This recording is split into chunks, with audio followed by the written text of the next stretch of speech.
Meanwhile, the Global South is increasingly coming together to resist Western pressure. That was the message emerging at the Freedom of Nations Forum held here in Moscow, with officials from more than 50 nations taking part.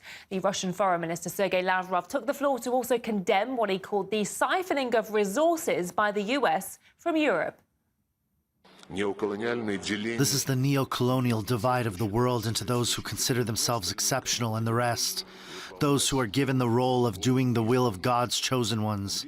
Our choice in any situation is to negotiate in order to find a balance between the legitimate interests of the parties, and I emphasize precisely the legitimate interests. If their allies themselves prefer to continue their hopeless attempts to impose their ultimatums in the illusory hope of holding on to the elusive instruments of neo-colonial hegemony, that is their choice. Russia is ready for that too. Neo-colonialism is a dead-end path. Whoever follows it is doomed to eternal conflict. It is enough to look at the relations within the Western camp itself, where some neo-colonializers have already begun to devour others. Amid economic problems, the Americans have already openly started sucking resources out of Europe. RT's Marina Kozarova was at the forum too and heard firsthand how nations are pressing on with independent policies despite pressure from former colonial powers. As the name of the forum suggests, gathered here are representatives of countries who feel that the West's neo-colonialist practices are harming their homeland for the West's benefit. We are talking about Africa, Asia, Latin America, Europe. There are literally 400 delegates from over 50 countries, and they are here to figure out mechanisms and strategies to ensure that they no longer have to play by the West's rules. They want to cut their dependence on the West so that they don't have to face punishment by them in case they don't agree. We have been victims not only of colonialism and imperialism in the past, but neo-colonialism and the neo-imperialism are continuing where colonialism and imperialism left.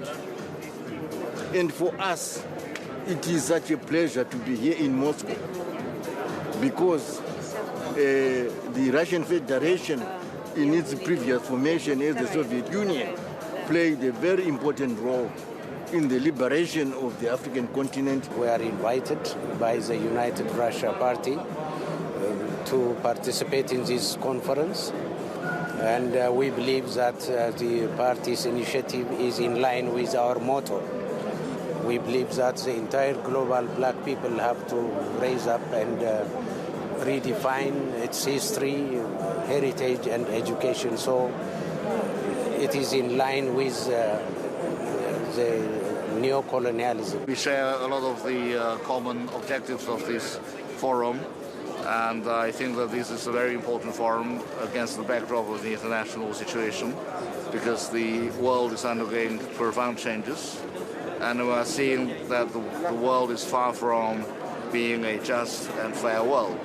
So I think with the rampant new colonization, which can be expressed in the form of, for example, interfering in other countries' internal affairs, building military and political blocs. The forum started with Dmitry Medvedev taking us back to 1960 when the UN adopted a resolution granting independence to colonial countries and peoples.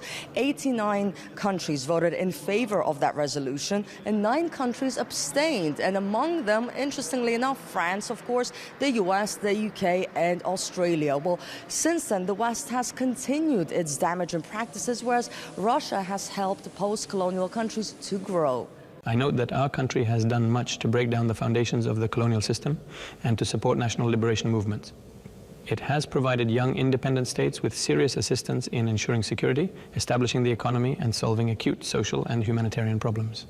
And today, we are ready to unite our efforts in the struggle for true freedom and justice, for progress for all countries and peoples, for the formation of a democratic multipolar world order. Clearly, the countries represented here feel Russia's support, and they align themselves with Russia's vision of a multipolar world. And a lot has been said as well about BRICS, especially now as we know that the alliance is growing and expanding. And as we know, its share of global GDP has overtaken the share of GDP of the G7. And as we know that more countries are about to join the alliance, this is only going to make that share grow. And again, we know that developing countries, for example, their share in world trade is increasing steadily, whereas the share in world trade of developed economies is diminishing. So this is definitely going to change the dynamics in the world, and this is also something that's been brought up here again. So now they're working on making these mechanisms work so that they completely lose their total dependence on the West. We wish, as a small country in the region of the Middle East, which is a conflicting and very complex region, to work all together as parties of dignified countries worldwide, hand by hand, to reach a real agreement and do all the process together into fighting this neo-colonialism with all its aspects. Claim back its political and economic sovereignty.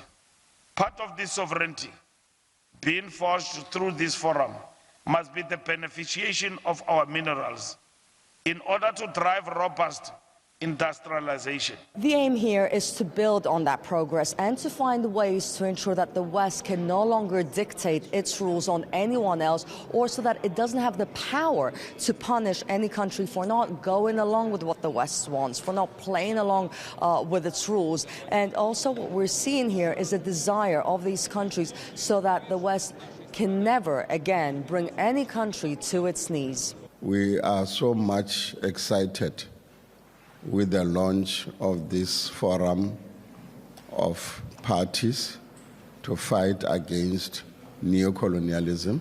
We need to look for new organizations like this one so that we can establish our own tools that can then make us more free nations. Any country that wants to move forward must be free and independent, and that is why there is a huge interest in this great conference today. I must say that it comes at just the right time, when there is tremendous pressure on many countries, when you can really see the daily fueling of neo-colonialism.